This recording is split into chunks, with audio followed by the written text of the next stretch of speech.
Les cuento algo, hermanos. Hoy está con nosotros Aarón, que es un joven de Francia. De Estados Unidos. Levanta la mano, Aarón. Ahí está. Le damos a alguien que se acerque y le dé un abrazo de parte de la iglesia y que le dé la bienvenida en inglés. Bueno, escuchen, hago una aclaración que tiene que ver con el desarrollo de este momento que sigue, donde vamos a dar la palabra. La van a escuchar a Nelda, que está hablando, pero no es que está cuchicheando, sino que Nelda se ha sentado al lado de Aarón justamente para traducirle la enseñanza. ¿Se acuerdan que en la carta a los Corintios Pablo dice, si uno está en la iglesia y escucha a alguien hablar en lengua, pero nadie le traduce, no va a entender? Y queremos que él entienda la palabra, la enseñanza, así que yo voy a ir pausado para que ella tenga el tiempo de traducirle. ¿Está bien? Y todos vamos a alegrarnos en recibir la palabra y en que él también la pueda recibir. Sandra comenzó recordando el texto con el que abrimos la reunión la semana pasada. Honra al Señor con tus bienes, honra al Señor con tus riquezas. Y leyó otra traducción donde dice, demuéstrale a Dios que para ti Él es lo más importante. Hoy quiero que podamos considerar un pasaje del Antiguo Testamento, en el primer libro de Crónicas, que nos enseña sobre un grupo de personas, el pueblo de Israel, bajo el reinado de David, que en una oportunidad determinada como la que estamos nosotros empezando a encaminarnos, la construcción del nuevo templo, un grupo de personas decidió honrar al Señor con sus bienes. En los capítulos 28 y 29 de Crónicas, se nos relata cómo David, siendo rey ya de muchos años en el reino, convocó a todo Israel y convocó también a los líderes. Y David, con mucha honestidad, les dijo al pueblo, yo he tenido en mi corazón el profundo deseo de edificarle una casa al Señor. Una casa que sirva para que el arca del pacto pueda estar ahí depositada. ¿Qué representaba el arca del pacto? La misma presencia de Dios. Una casa que sea el estrado de los pies del Señor. Pero el Señor me dijo, no vas a ser vos el que le edifiques casa, porque vos has sido un hombre guerrero y has derramado mucha sangre. Así que es tu hijo Salomón el que se va a encargar de esta tarea, de edificarme una casa. Así que David empieza a mencionarle al pueblo todo lo que en la gestión de rey había estado juntando para la edificación del templo. ¿Sí? Entonces, en Primera Crónicas 29, vamos a leer lo que es el pasaje central, según entiendo yo, de esta enseñanza. Y en Primera Crónicas 29, versículo 17, dice así, Dios mío, yo sé que tú escudriñas los corazones, que la rectitud te agrada. Por eso yo, con rectitud de mi corazón, te he ofrecido todo esto de manera voluntaria. Y con alegría he visto que tu pueblo reunido aquí y ahora te ha ofrendado con espontaneidad.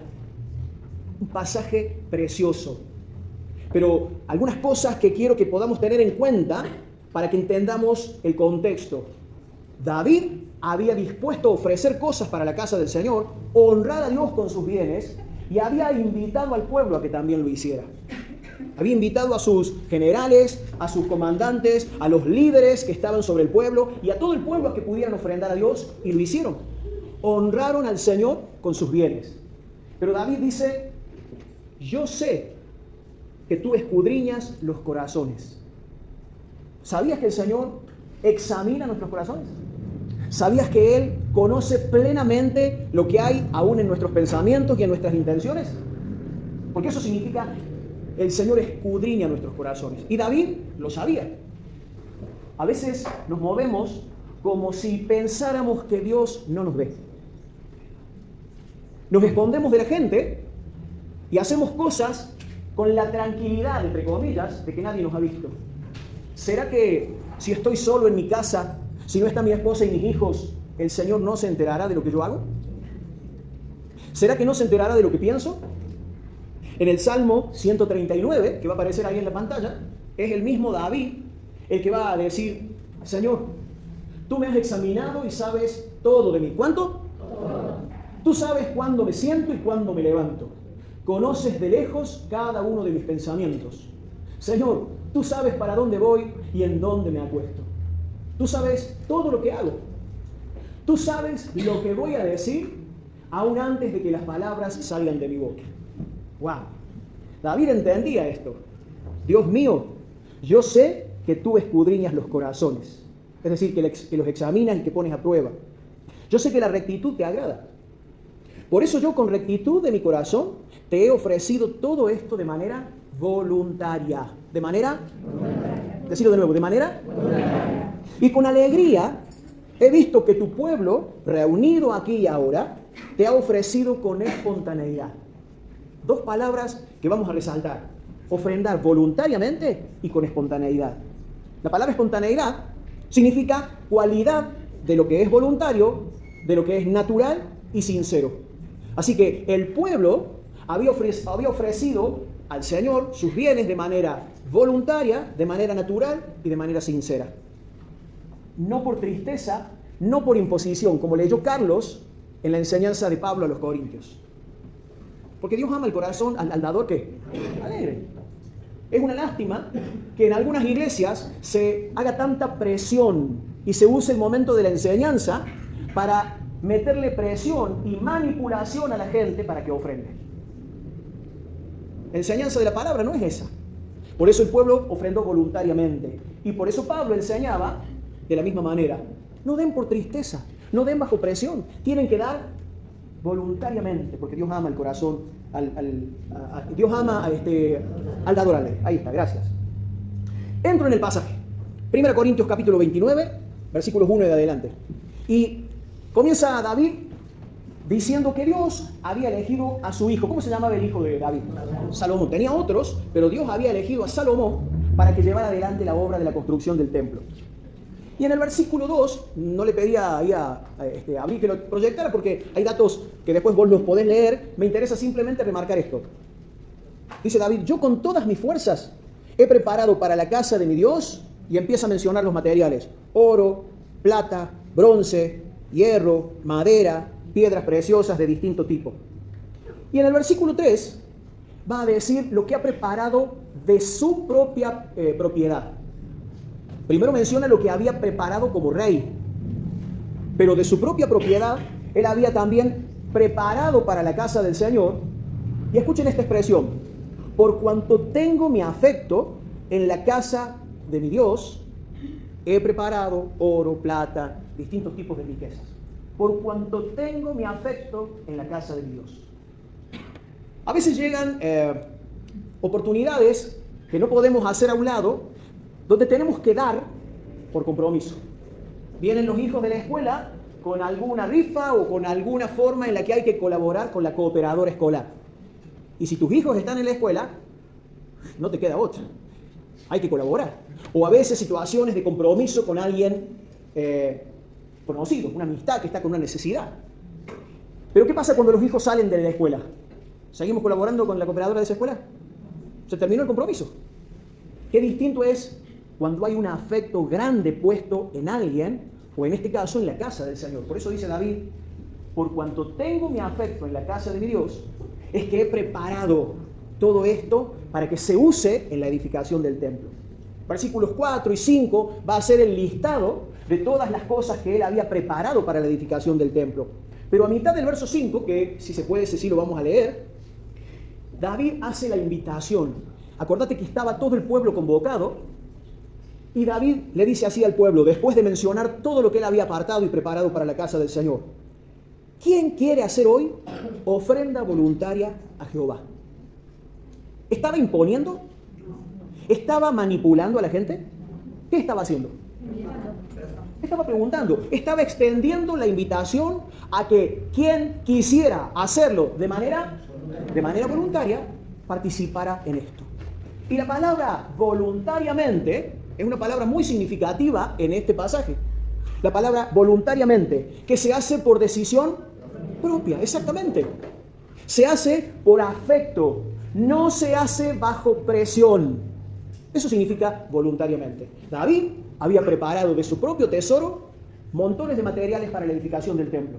Pero él sabía que con lo que él ponía, que no era poco por cierto, si ustedes leen van a ver las cantidades de oro, de plata, de piedras, de madera que puso, él sabía que no alcanzaba, porque era una edificación que tenía un costo elevado.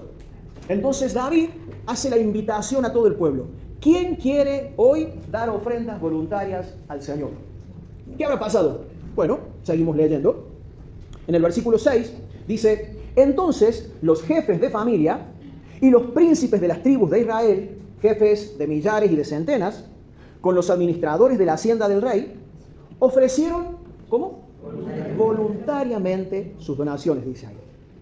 Y dieron para el servicio de la casa de Dios, y sigue enumerando la cantidad de cosas que el pueblo trajo, en el versículo 7 y en el versículo 8. Saltamos al versículo 9. Después de que el pueblo ofrendó, ¿cómo? Voluntariamente, fíjate lo que dice el texto en el versículo 9. Y se alegró el pueblo por haber contribuido voluntariamente, porque de todo corazón ofrecieron a Jehová voluntariamente. ¿Te das cuenta la cantidad de veces que aparece esta palabra en el texto? Por eso es tan importante entender que la palabra de Dios es la que nos está marcando cómo tiene que ser esto de honrar al Señor con nuestros bienes. Está hablando de las ofrendas. Y está hablando, como decía Carlos, diezmos como punto de partida, más lo que dispongamos voluntariamente de corazón. Pero no se puede presionar a nadie. Si en una iglesia te obligan a poner, están haciendo mal. Si una persona decide no ofrendar, está en todo su derecho. Y si alguien decide no diezmar, nadie tiene por qué reclamarle. Eso sí, acordate que vamos a dar cuentas al Señor, pero al Señor, no a los hombres. Yo no puedo presionar a ninguno de ustedes. No tengo el derecho de controlar quién da el diezmo y quién no lo da. Mi responsabilidad es enseñarles, hermanos, nos conviene ser generosos con el Señor. ¿Alguien puede decir amén? Nos conviene aprender de Dios su generosidad. Nos conviene ser agradecidos. Nos conviene honrar al Señor con nuestros bienes y con las primicias de todo lo que producimos, porque el Señor es el que se compromete a llenar nuestros depósitos. El versículo en Proverbios dice: porque Él hará llenar tus graneros y tus lagares rebosarán de mosto. No sé si nos conviene hoy tener mucho vino en la casa, es preferible tener poco. Pero la promesa del Señor es que cuando somos fieles, Él también lo es con nosotros. Y no estoy hablando de que le negociemos a Dios. Pero Pablo, cuando enseña lo que leyó Carlos en el tiempo de la ofrenda, es donde también dice que el que siembra abundantemente, ¿cómo va a cosechar? Pero el que siembra escasamente, ¿cómo va a cosechar? Mi responsabilidad y la responsabilidad de los pastores de la iglesia es que enseñemos esto, no controlar a nadie. Así que, de paso te digo, así nos manejamos en esta congregación. ¿Está bien? Hay un grupo de administración donde está Ruth, donde está Fernando. Ellos se encargan de administrar todas las ofrendas que la iglesia pone, que los hermanos ponemos como diezmos y ofrendas. Y, por cierto, estamos viendo la manera de poder ser útiles en esto de que cuando haya ofrendas voluntarias especiales para la edificación del templo, puedan ir a ese destino. Porque la iglesia tiene otros gastos mensuales, como ya muchas veces se ha mencionado, la luz, el gas, no lo recibimos de manera gratuita como la iglesia católica, eso lo pagamos como cualquier hijo de vecino. Y cuando se rompe algo, cuando hay que hacer mantenimiento del edificio, cuando hay que pagar a una persona que venga a trabajar, todo eso sale de los diezmos y de las ofrendas. ¿Está bien? También. Sigo leyendo, verso 10. El verso 9 dice que el pueblo se alegró. Y eso es maravilloso. Por eso justamente en la enseñanza de Pablo, ninguno dé con tristeza. Si vas a dar y te vas a lamentar, mejor no des. Dios ama al dador alegre. Y Dios se alegró en aquella oportunidad. Y el pueblo estaba feliz de haber podido contribuir. El verso 10 dice: asimismo se alegró mucho el rey David y bendijo a Jehová delante de toda la congregación. Y dijo David: bendito seas tú, oh Jehová, Dios de Israel, nuestro Padre, desde el siglo y hasta el siglo, es decir, desde siempre y hasta siempre, por todas las edades seas bendito, Señor. Y escucha lo que comienza a declarar en el versículo 11. Tuya es, oh Jehová, la magnificencia y el poder, la gloria, la victoria y el honor. porque todas las cosas que están en los cielos y en la tierra son tuyas. ¿Te animás a leerlo conmigo eso? Porque todas las cosas que están en los cielos y en la tierra son tuyas. El auto en el que viniste, ¿de quién es? Ah, no, ese es mío, misión. ¿El auto está en los cielos o en la tierra? Bien. ¿La casa donde vivís está en el cielo o en la tierra? Si tuvieras oportunidad de tener una casa en la luna, a lo mejor zafás, porque no dice nada de la luna. Ah, bien, muy bien, atenta ahí. Ni aunque tuvieras la luna de propiedad zafarías, porque todas las cosas que están en los cielos y en la tierra son del Señor. David entendía algo que nosotros, hermanos, tenemos que entender. Todas las cosas son del Señor. Acordate lo que leíamos y estudiábamos el domingo pasado. ¿Somos dueños o administradores? Somos administradores. Temporalmente, Dios pone en nuestras manos recursos económicos, capacidades, autoridad para gobernar ciertas cosas, temporalmente. Y ya lo va a decir David un poco más adelante. Me vienen regalando pañuelitos, servilletas. Bueno, muchas gracias. Sigo leyendo. Verso 12. Las riquezas y la gloria proceden de ti. Y tú dominas sobre todo. En tu mano está la fuerza y el poder. Y en tu mano el hacer grande y el dar poder a todos. Verso 13. Ahora pues, Dios nuestro, nosotros alabamos y loamos tu glorioso nombre. Amén. Amén. Porque, escucha, la actitud y el entendimiento de David. ¿Quién soy yo? ¿Y quién es mi pueblo? Para que pudiésemos ofrecer voluntariamente cosas semejantes. Pues todo es tuyo y de lo recibido de tu mano te damos. Hermano, te aliento a que cada día en tu casa, cada día cuando salgas en el vehículo, si lo tenés, cada día cuando te despiertes y te estires, reconozcas que todo es del Señor. Porque con mucha facilidad creemos que las cosas son nuestras. Y Dios, como le dijo al rico insensato, esta noche vienen a pedirte tu alma. ¿Alguien le va a poder decir al Señor, no, todavía no, dame 2 semanitas más? No. Podemos orar como hizo Ezequías, y ya vamos a ver en otra oportunidad lo que pasó con Ezequías, a quien Dios le concedió 15 años más de vida. Pero fue voluntad del Señor, porque Dios es el Señor de los tiempos. Todo es tuyo, y de lo recibido de tu mano te damos. Porque nosotros, extranjeros y advenedizos, somos delante de ti, como todos nuestros padres, y nuestros días sobre la tierra, cual sombra que no dura.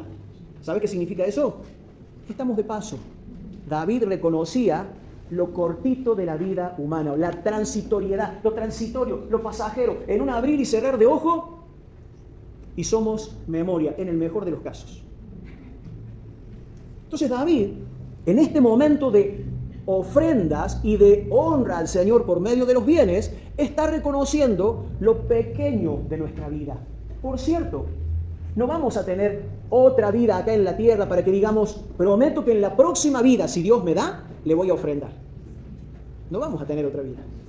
¿Ofrendamos ahora o se nos pasó el tren?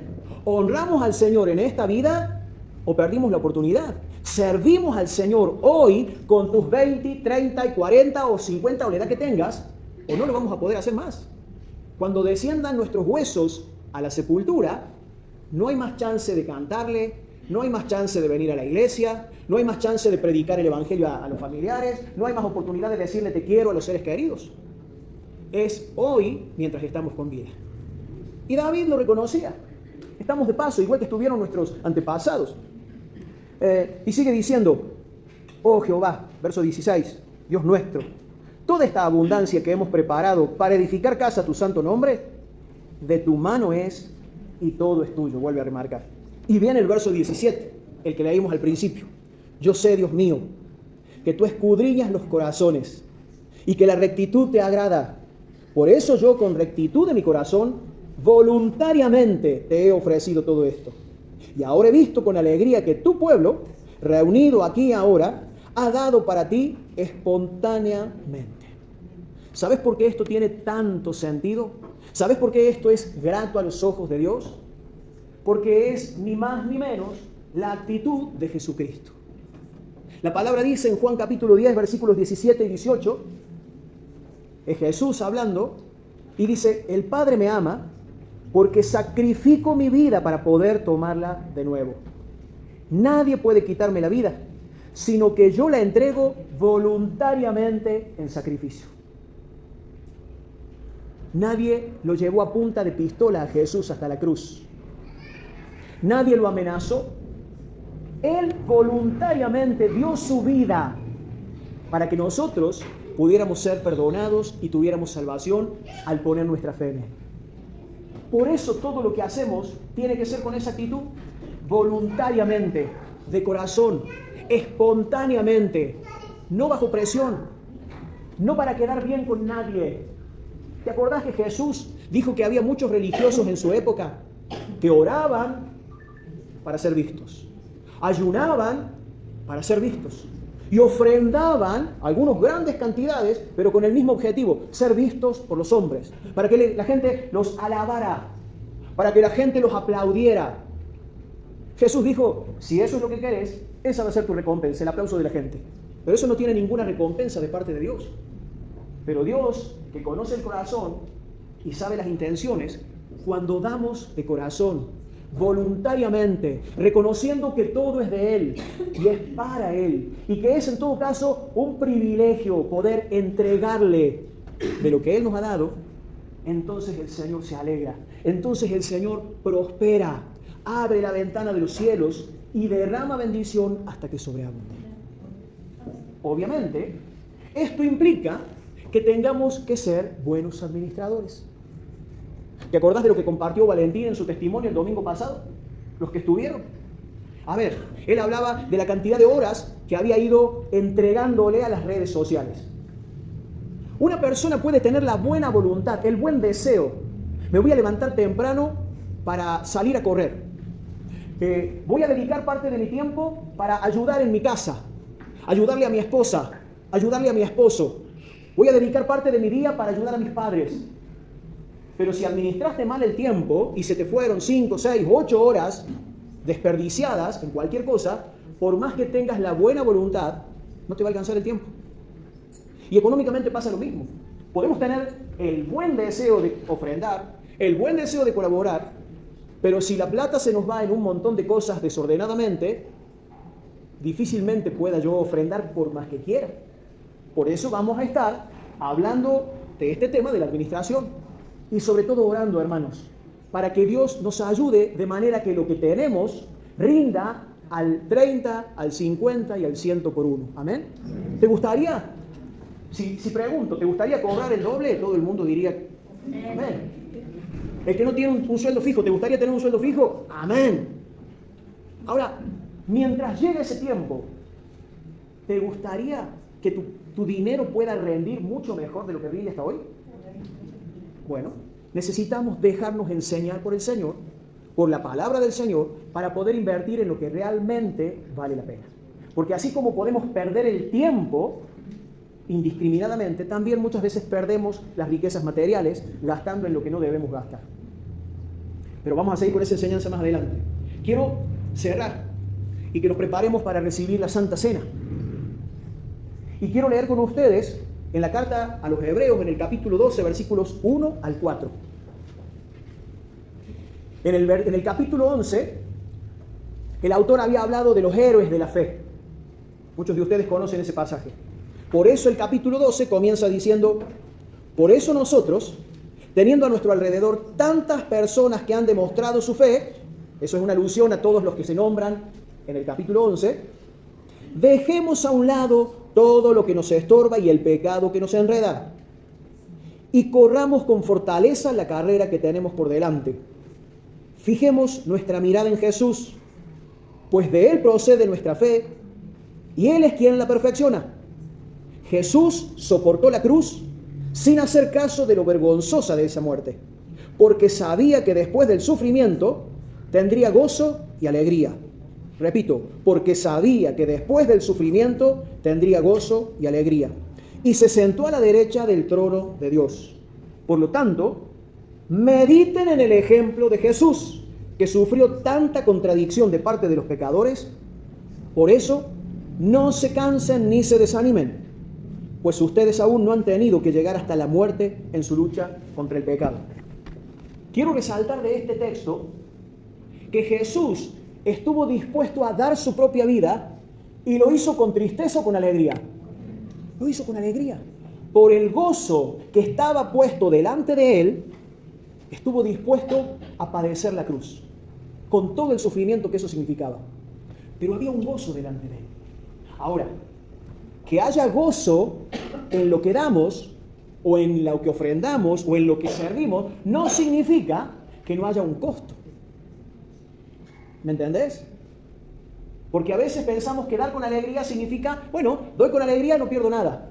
Para poder darle a otro, yo tengo que sacrificar algo mío. Ahora, aún así, podemos hacerlo con alegría considerando el ejemplo de Jesús. Él dio su vida. Y el gozo que tenía por delante era la salvación de cada uno de nosotros. Por el gozo que estaba delante de sus ojos, la salvación de cada uno de nosotros, Él estuvo dispuesto a dar voluntariamente su vida, con todo lo que eso implicó como sufrimiento. ¿Por qué te digo esto? Porque a la hora de ofrendar, no solamente tenemos que ser ordenados con nuestra economía, sino que también tenemos que saber, hermanos, implica un esfuerzo, implica renunciar a ciertas cosas. Por eso David, en algún momento de su vida, tuvo la oportunidad de hacer una ofrenda a Dios y alguien le quiso regalar un terreno. Y David dijo, no daré nada al Señor sin que me cueste. Claro, ofrendar con la plata de otros, comprometer a otros a que hagan cosas. Hace falta gente para barrer, para limpiar. Anotarlo a mi hijo, anotarlo a mi esposa. Claro, cualquiera es generoso con el tiempo de los otros. El asunto es que aprendamos a dar de lo nuestro voluntariamente. Y eso es lo que hizo Jesús. Nadie me quita la vida. Yo de mí mismo la entrego. Voluntariamente la entrego. Y lo hago con gozo. Aunque sé que me va a costar la vida, aunque sé que voy a sufrir, pero hay un gozo, hay un premio, la salvación de todos los que forman parte de la iglesia. Entonces, con ese sentir nos movemos, puestos los ojos en Jesús, el autor y el consumador de la fe. Amén. Amén.